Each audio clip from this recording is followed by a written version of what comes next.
Good morning all of you. आप लोग अपना अटेंडेंस बना लीजिए।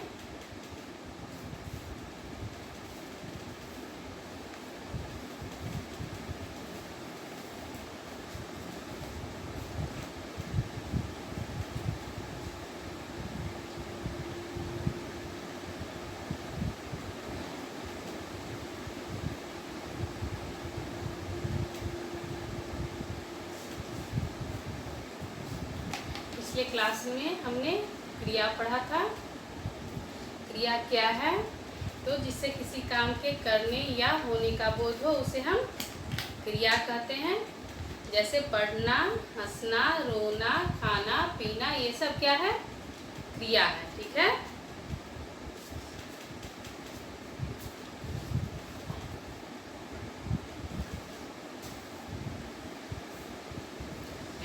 और उसके बाद क्या है? धातु क्या है? क्रिया में धातु क्या है? तो धातु क्रिया का मूल रूप है। जैसे पढ़ना, तो पढ़ना को पढ़ से पढ़ना हुआ। ठीक है। तो पढ़ जो हुआ वो मूल धातु हुआ। तो क्रिया का मूल रूप क्या है? धातु है। इसकी परिभाषा हुई। और पढ़ जैसे में पढ़, हंस, रो, पी, खा, ये सब क्या है? मूल रूप हुआ। उसमें अगर ना प्रत्यय लगा दिया जाए तो वह सामान्य रूप बन जाता है। तो क्या तो जैसे पढ़ना, हंसना, रोना, खाना, पीना, खेलना, ये सब क्या है? सामान्य रूप, यानी यह क्रिया हो गया। वो मूल रूप, क्रिया का मूल रूप हो गया। पढ़, लिख, खेल, पी, हंस, रो, ये सब मूल रूप हो गया। और सामान्य रूप क्या हुआ? पढ़ना, हंसना, रोना, खेलना। ठीक है।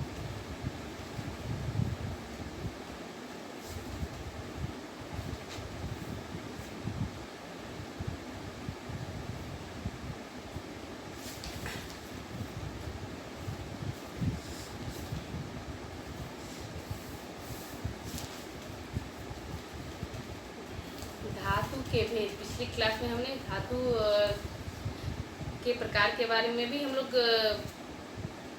पढ़े थे ना।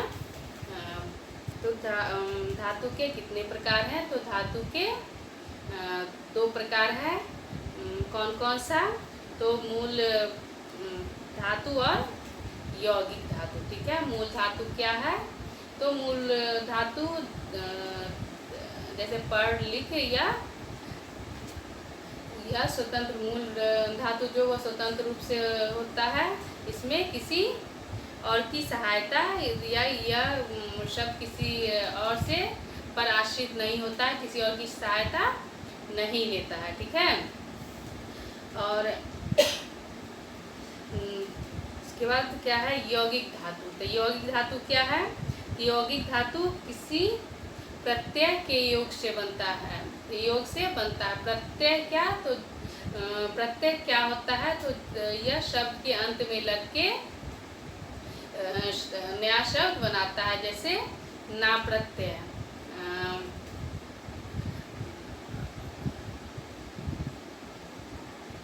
अगर इक प्रत्यय तो बोला जाएगा इक प्रत्यय लगा के शब्द बनाइए तो मौलिक। इक लगा,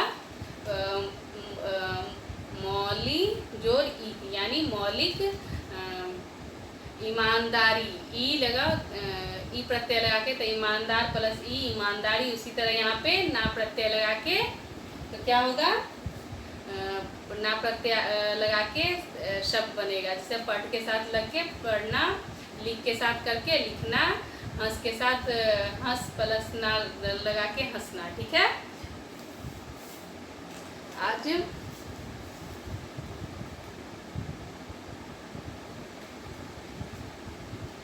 ऐसा करने पर क्रियाएं अकर्मक से सकर्मक और सकर्मक और प्रेरणार्थक बनती है। क्या है ये?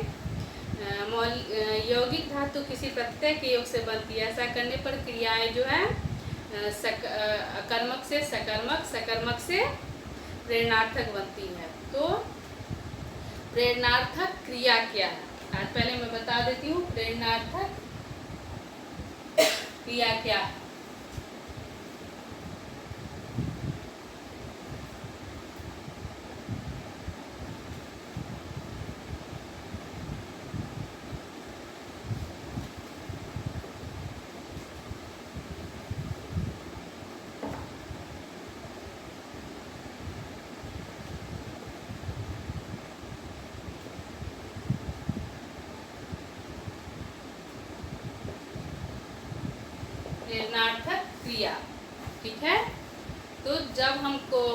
प्रेरणार्थक क्रिया क्या है क्या?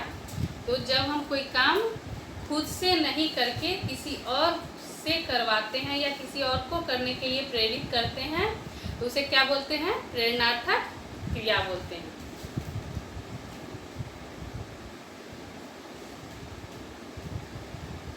जब हम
जब हम किसी कार्य को खुद ना करके किसी और को करने के लिए प्रेरित करते हैं तो उसे हम क्या कहते हैं? प्रेरणार्थक क्रिया। यानी कर्ता जो है यानी जब कर्ता स्वयं उस कार्य को नहीं करके किसी और को उस कार्य को करने के लिए प्रेरणा देता है या प्रेरित करता है तो उसे हम क्या कहते हैं? प्रेरणार्थक क्रिया। जैसे माँ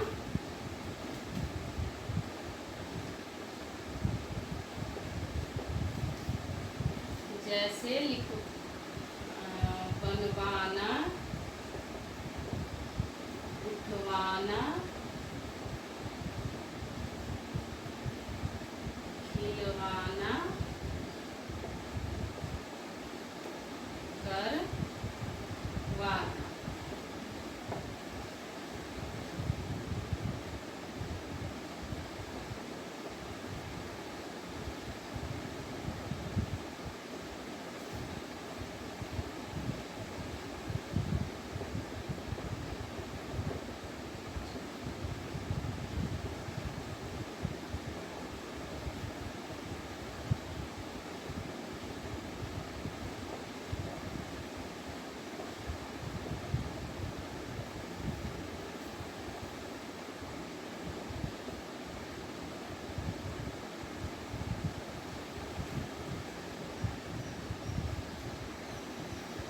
क्या है? जब हम किसी कार्य को स्वयं न करके किसी और को उस कार्य को करने के लिए प्रेरित करते हैं या प्रेरणा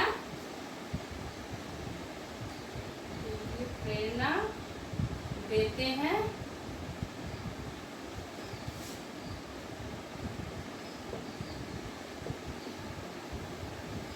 तो उसे हम प्रेरणार्थक क्रिया कहते हैं। जैसे बनवाना, उठवाना, लिखवाना, करवाना। यानी यहाँ पे हम लोग खुद ना करके दूसरे को उस कार्य के लिए करने की प्रेरणा देते हैं।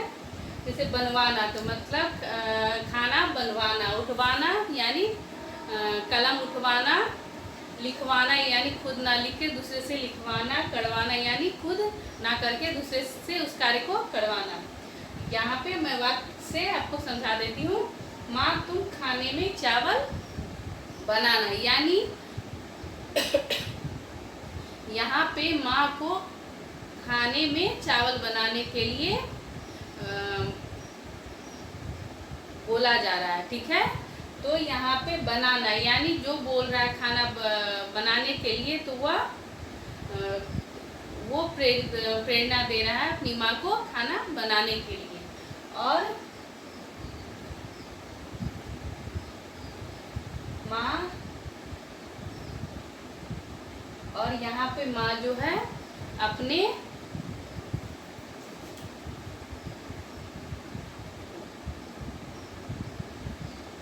माँ आज खाने में चावल बनाना, यानी माँ अपनी प्रेरणा से आज मतलब खुद आज ये काम करेगी, मतलब खाना बनाएगी।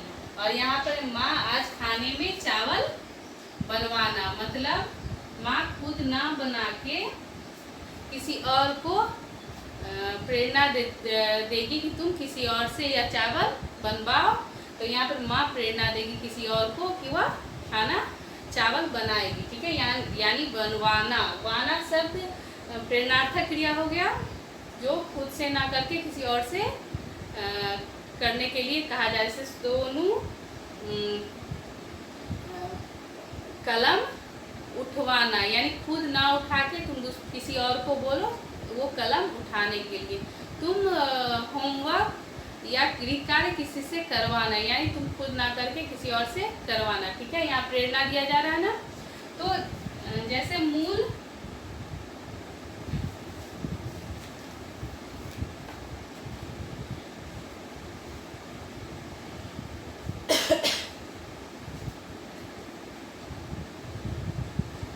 जैसे उठ हुआ,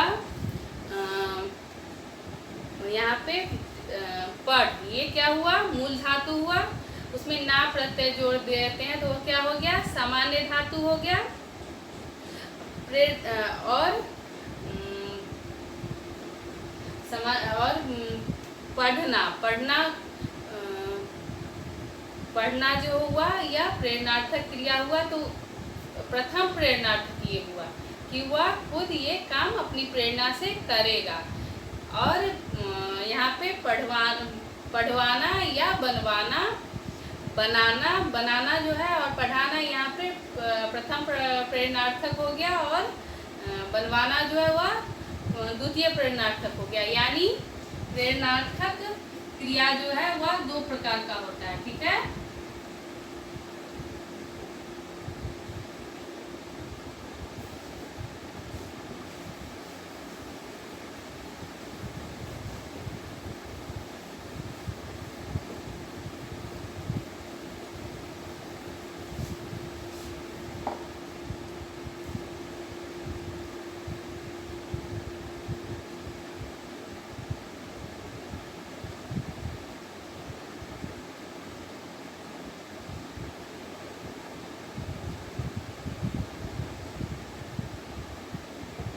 प्रेरणार्थक क्रिया के कितने प्रकार हैं? तो प्रेरणार्थक क्रिया के दो प्रकार हैं।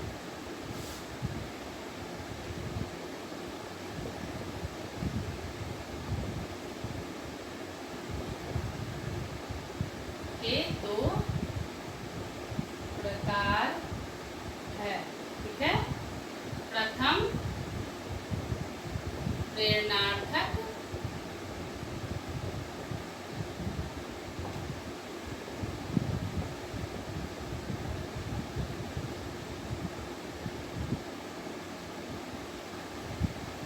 और द्वितीय प्रेरणार्थक।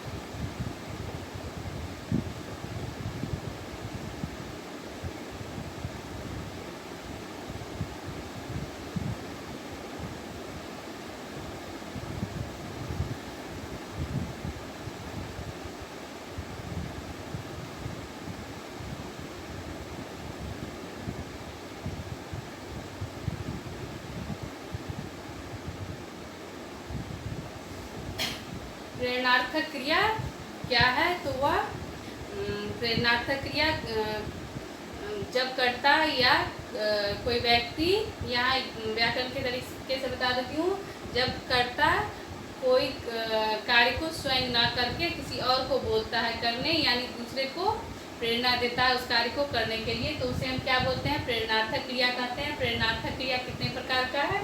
तो प्रेरणार्थक क्रिया दो प्रकार का है, प्रथम प्रेरणार्थक क्रिया और द्वितीय प्रेरणार्थक क्रिया। प्रथम प्रेरणार्थक क्रिया लिखाना, बनाना, खिलाना, उठाना, ये सब प्रथम प्रेरणार्थक क्रिया। ये आदमी, इसमें व्यक्ति खुद कार्य करता है, खुद को प्रेरित करता है उस कार्य को करने के लिए।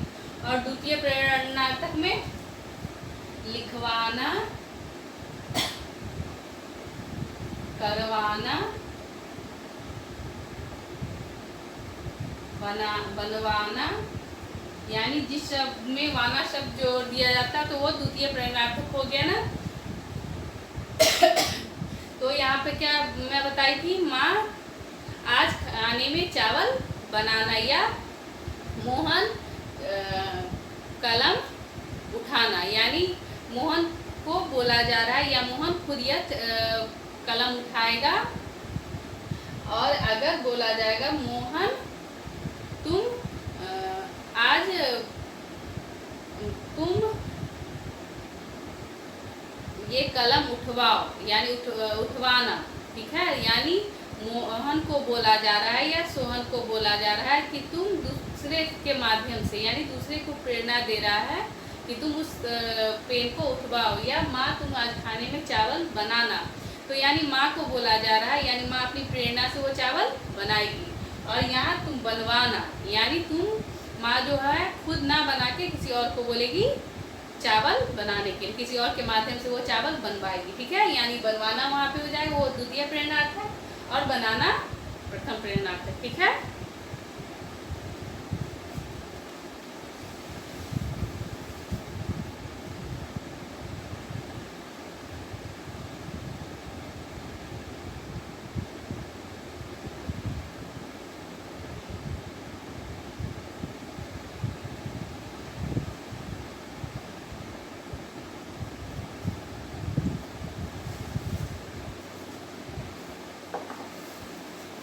अब क्रिया के प्रकार।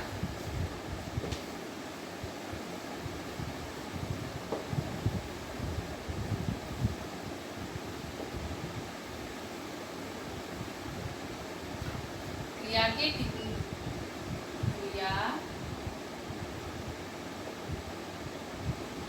प्रकार।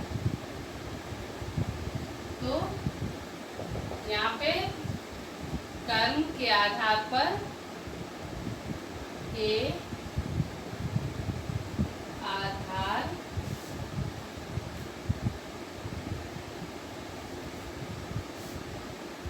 या यहाँ पे ये लिख देती हूँ,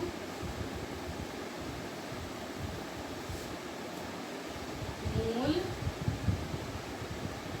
रूप से क्रिया के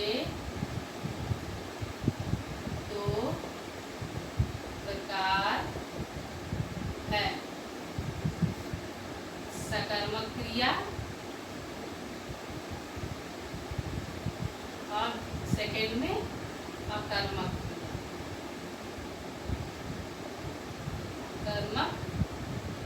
क्रिया।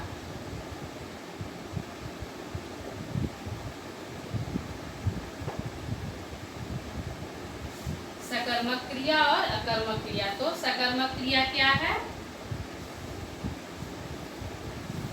सकर्मक क्रिया क्या है?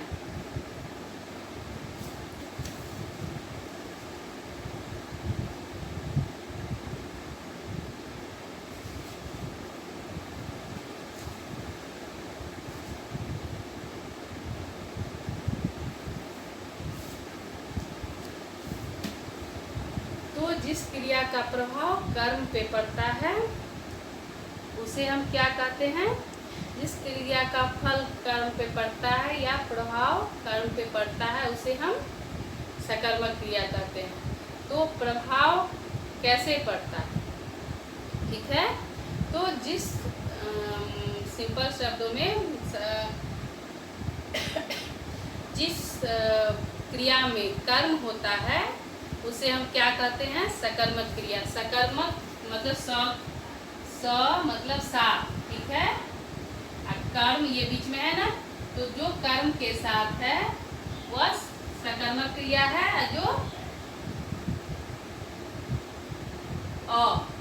इसमें नहीं, जो कर्म के साथ नहीं है वो अकर्मक क्रिया है, ठीक है। तो सकर्मक क्रिया जिसके साथ कर्म है वह सकर्मक क्रिया है, और जिसके साथ कर्म नहीं है उसे हम अकर्मक क्रिया कहते हैं, ठीक है। तो सकर्मक क्रिया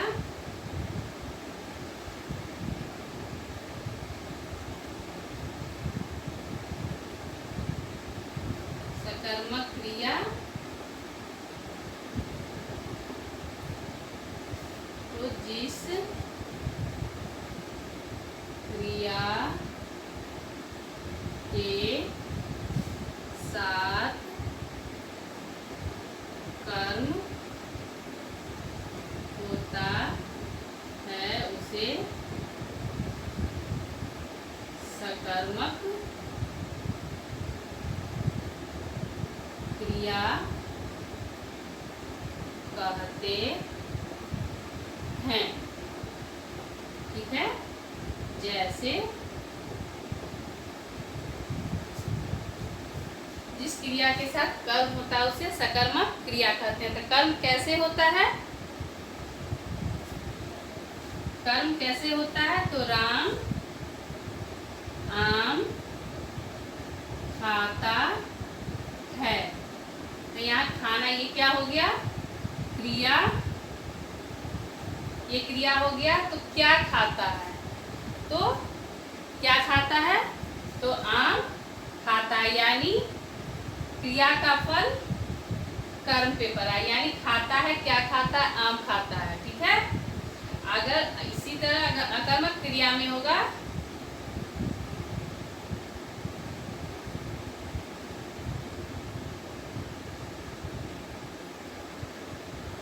वह या राम दौड़ता है। तो यहाँ पे ये दौड़ना हो गया क्रिया। तो क्या दौड़ता है? तो यहाँ पता नहीं चला क्या दौड़ता है, यानी ये कर्म के साथ में इसका अर्थ नहीं है। तो ये अकर्मक क्रिया हो गया। कौन दौड़ता है? अगर पूछा जाएगा कौन दौड़ता है तो राम दौड़ता है, यानी कर्ता का फल क्रिया पर पड़ा, ना कि क्रिया का फल कर्म पे पड़ा। कर्म है नहीं इसमें। ठीक है। यहाँ पे है क्या खाता है? तो आम खाता है, यानी क्रिया का फल आम पे पड़ा, यानी कर्म पे पड़ा। यहाँ पे कर्ता राम है। ठीक है।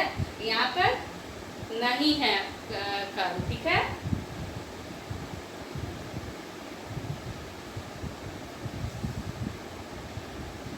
आज के लिए इतना ही। पिछले क्लास में मैं आप लोगों को होमवर्क दी थी क्रिया क्या है। आज आप प्रेरणार्थक क्रिया याद कर लीजिएगा। प्रेरणार्थक क्रिया ही रहने दीजिए अगले क्लास में।